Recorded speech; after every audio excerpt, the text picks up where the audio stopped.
Um, I say this every test section that I ever teach. I keep, teachers have dreams, and so I just keep dreaming that one day students will actually prepare, read, develop questions, think about the content, and open up conversation during review. So I have set Friday aside for that.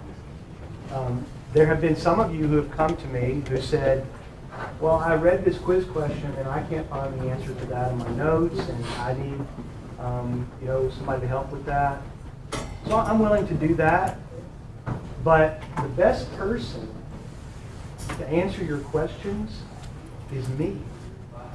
And so I've set the whole class period aside, but if you don't get ready, you don't have questions ready, then what can I do?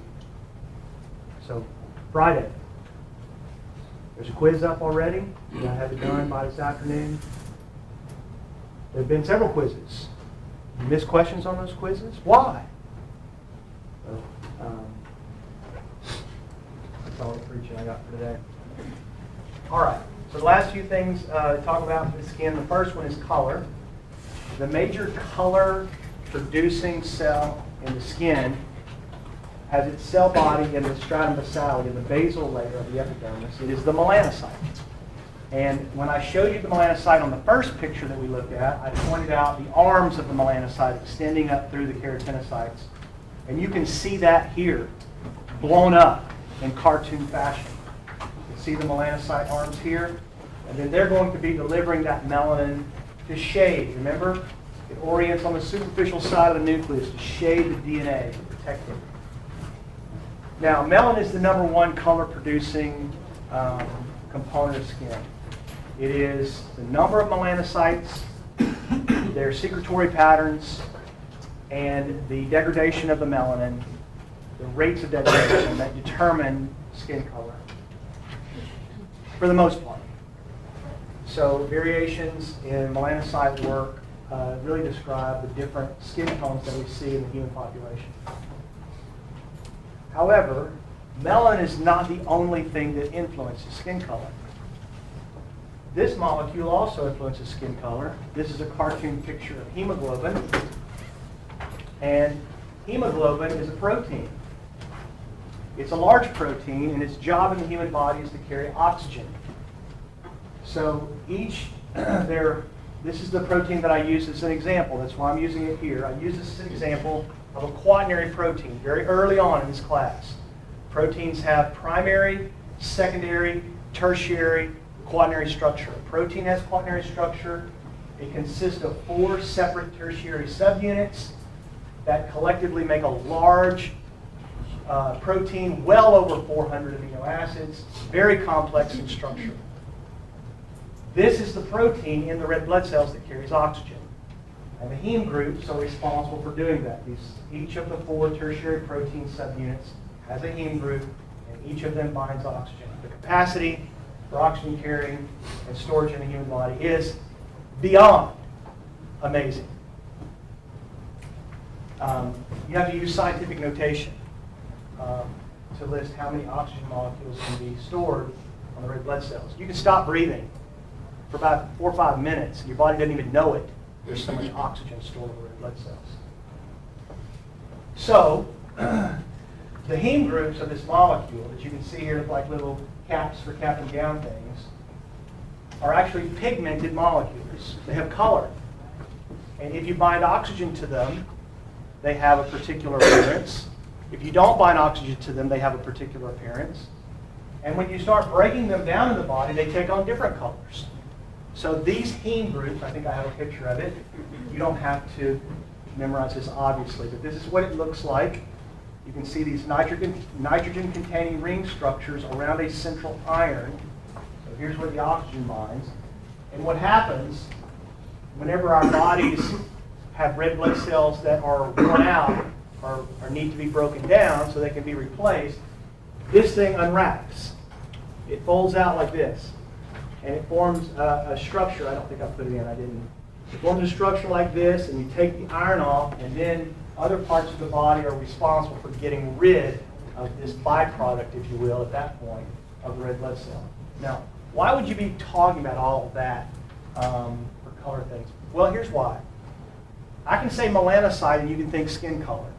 Okay? The truth is, I can say hair color, and you can think melanocyte. I can say eye color, and you think melanocyte, and you'd be right. So if you want to think about color in your hair, and your eyes, and your skin as melanocyte produced, that's right.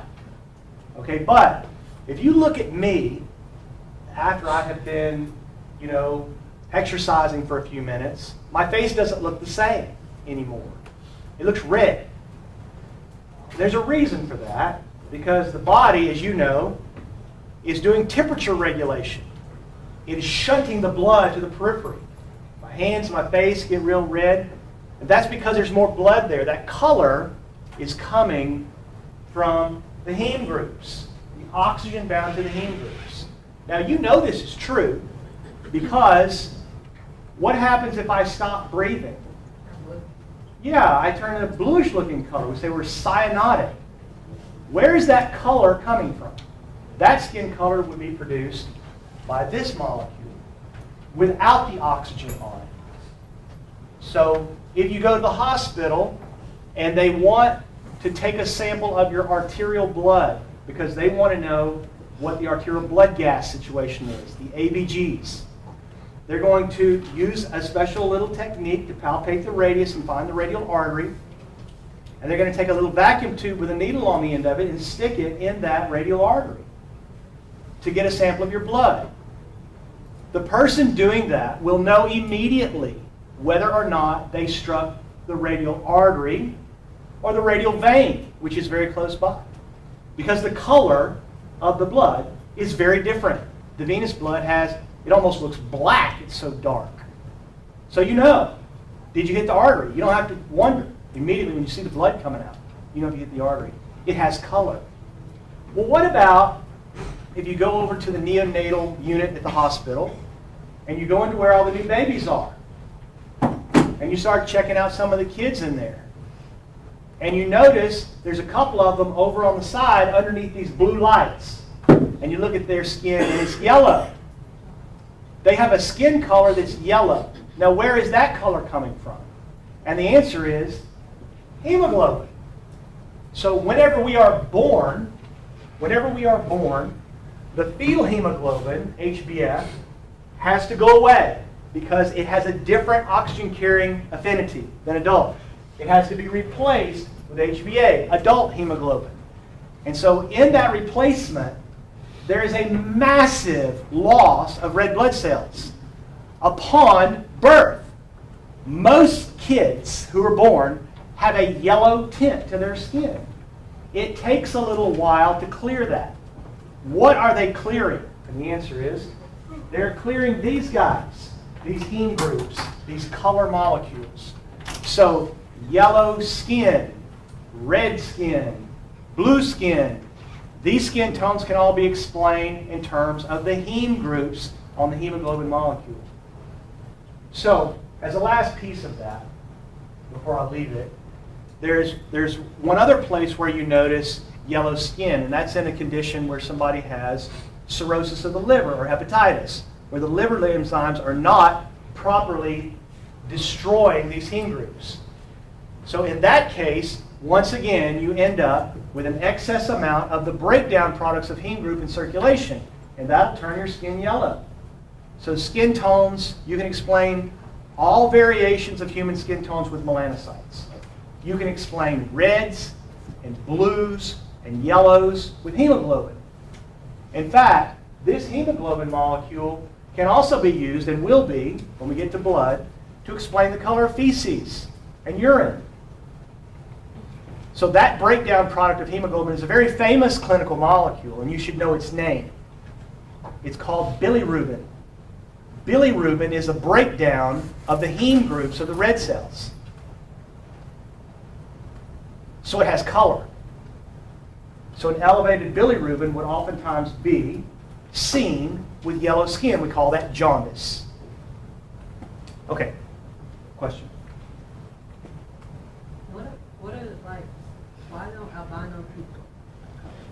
Yeah, that's a great question. So you should immediately think, when you talk about color, melanin.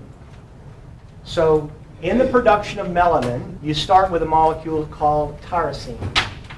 And there's an enzyme that begins the biochemical pathway for producing the different versions of melanin for different colors. That enzyme is called tyrosinase. And people that we say have albinism, so they have their eyes, the irises of their eyes are normally white, they have a very awkward white skin tone caused by this. Those individuals have a genetic point mutation that prevents the production of the tyrosinase in the conversion of tyrosine into melanin. It's a genetic thing. And it's about melanin. They are melanin deficient. These people are very, very susceptible to problems being exposed to sunlight. They have to stay out of the sunshine. They don't have the protection that melanin affords them. Okay, any other questions about color? Now, there's one other molecule we don't normally talk much about. I'll say it and then I'll let you ask your question. And that's the molecule carotene. It has a special transport mechanism that allows it to get out of the dermal capillaries into the skin. Carotene is the juice that you find. It's found in the juice of carrots. So here's your challenge after class. Just Google carrot juice orange skin and click the images button. And you'll see dozens of images of people. There's people all over the place on these wacky diets. And so if you convince yourself that carrot juice is the solution to all your health problems and you drink a half gallon of that stuff every day, you will turn orange. You will be as orange as a Smurf is blue. And so you know people who are drinking a lot of carrot juice because carotene can impact skin color. Yeah? What about bruising in response to broken bones? What about what? Bruising in response to broken bones. Yeah, so you got color in your ankle, don't you? Okay, so think about what we talked about already, where that color might be coming from. What, in fact, is a bruise? Yeah, that's blood at the surface of the skin. So it's venous blood, probably. It's pooled there, or at least it's become deoxygenated. If you broke an artery, we probably wouldn't be talking to each other right now. Yeah? There's so much pressure in the arteries. So there's a lot of superficial venous plexus down in your ankles. And so you probably busted some of them, and you got blood in the tissues, and that's what the color's coming from. Some of you have maybe seen that when you have an incompetent Red Cross worker that sticks the needle in and they can't find the vein, so they start this kind of action. And when you go home, you notice that your arm all down through here is this bluish black color. It's not tender, as if it's been bruised, but it's got color. It's blood. Hemoglobin. All right. So this picture shows you the breakdown. Sometimes students go, well, how do you break down the red blood cells? So I can show you this. If you're interested in it, I can go through it. It will come later. We'll learn about the production of bilirubin later. Today it's just heme groups make color. All right. So I mentioned GSR to you. I wanted to mention it very briefly again in the innervation of the sweat glands. Remember, we had several varieties of sweat glands in the skin. And remember, I told you the eccrine sweat gland gives us the ability to measure current flow. If you have a sympathetic emotional response, this young man said, the hypothalamus does that. He's right. It's part of the limbic system. And so the galvanic skin response is lie detection. And we talked about the sweat gland stuff before. All right, so just review that. Hair growth. If you say a word about hair growth, there are several products on the market today dealing with a genetic anomaly called male pattern baldness, in which men tend to lose their hair as they get older. It is also relatively common in females, not as much so. But I like to show pictures of this so that students can get an idea about what these drugs are acting on. So the first thing to notice anatomically is the hair itself is a derivative. It is part of the epithelium. So it is a part of the epithelium that has invaginated down into the dermis. So you can see these squamous epithelial cells continuing down into the dermis.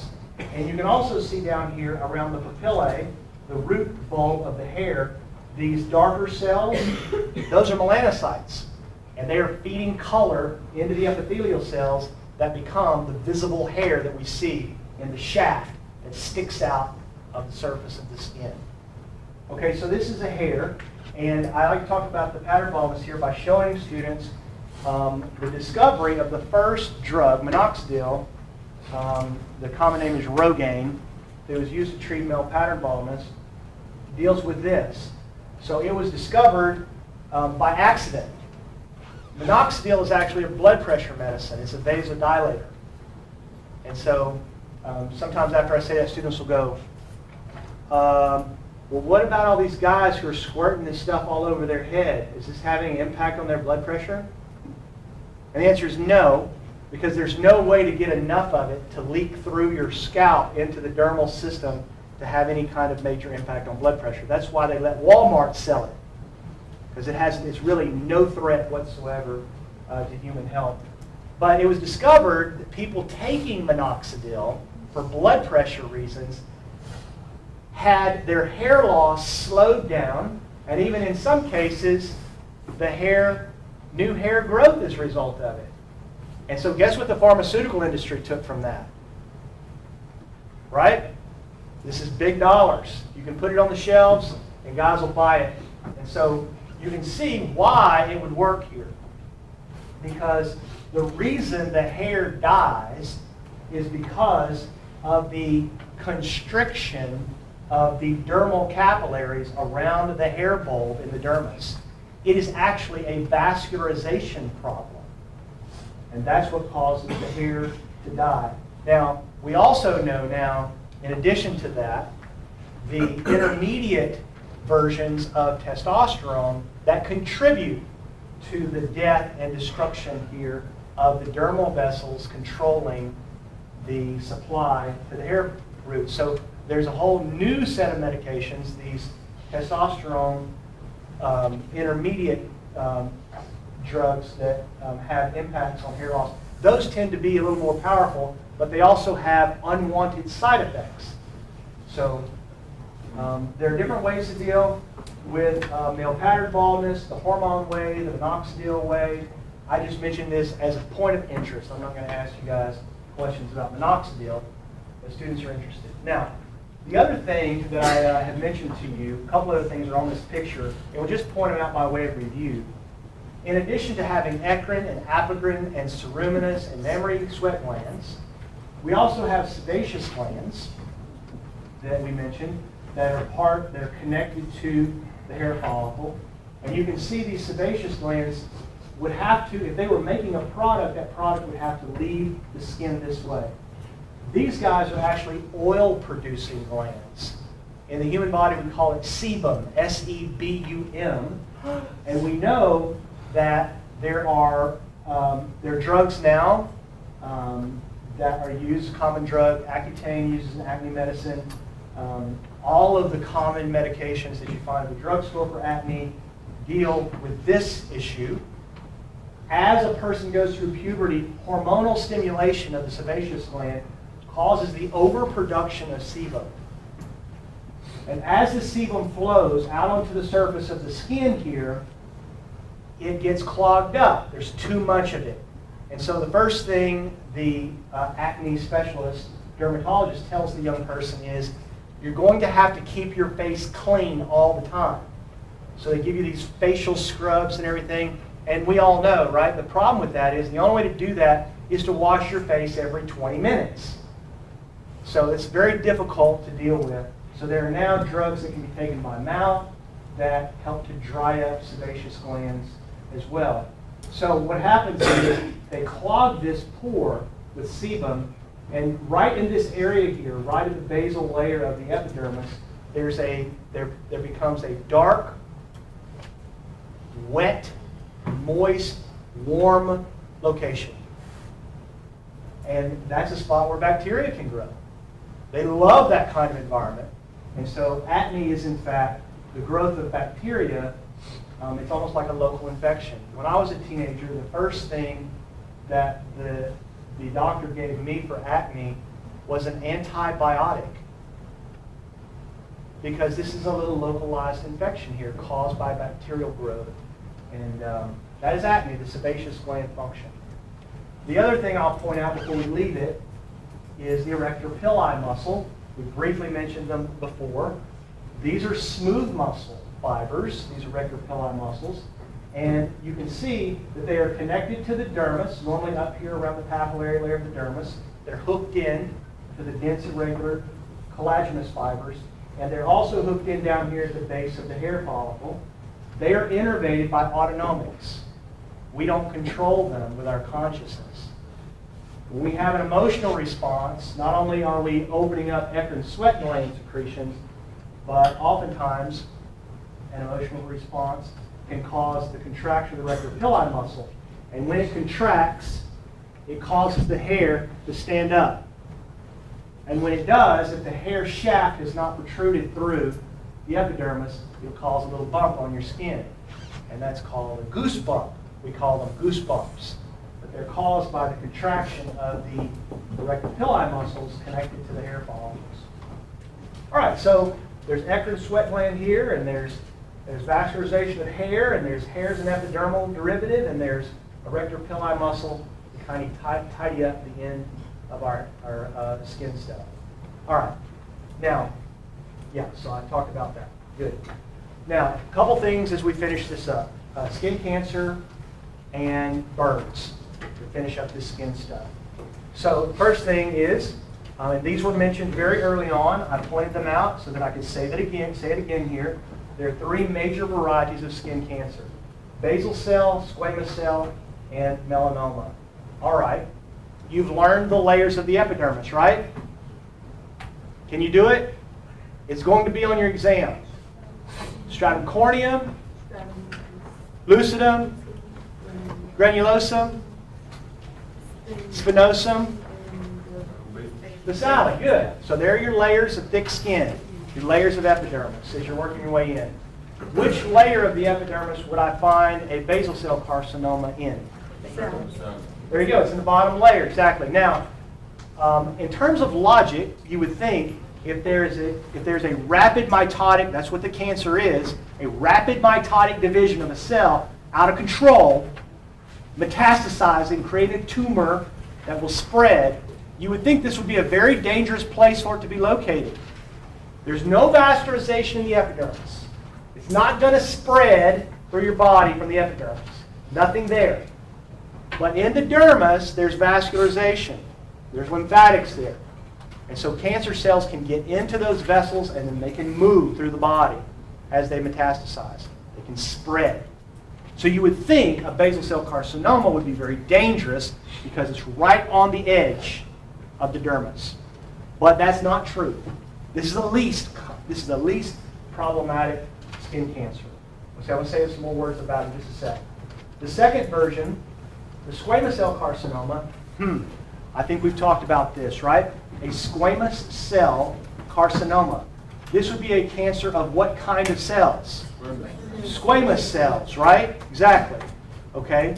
Well, my dad's friend came to him and said, Don, I've been diagnosed with a squamous cell carcinoma in my esophagus. I thought squamous cell carcinomas were skin cancer. How would you explain that to my dad? Yeah. The lining of the esophagus is, be specific, stratified squamous epithelium. Right. And what is the epidermis? Stratified squamous epithelium. Right. So, yeah, you can have squamous cell carcinomas in other places. This one is a little more dangerous. They arise in the spinosum normally. The third one sits apart from every other kind of skin cancer. There's no comparison whatsoever. This is not a little dangerous, a little more dangerous, and very dangerous.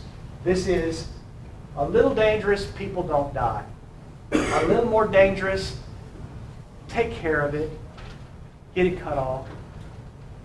If you're diagnosed with this, you will probably die. You see what I'm talking about, the difference in diagnosis here? To say that the melanoma is more dangerous is to put it in a completely different ballpark. Survival rates with people with metastasized melanomas are always less than 10%. It is an extraordinarily dangerous cancer that is very difficult to treat. The melanomas do not respond well to cancer treatment. All right, so here they are. The basal cell first. It's the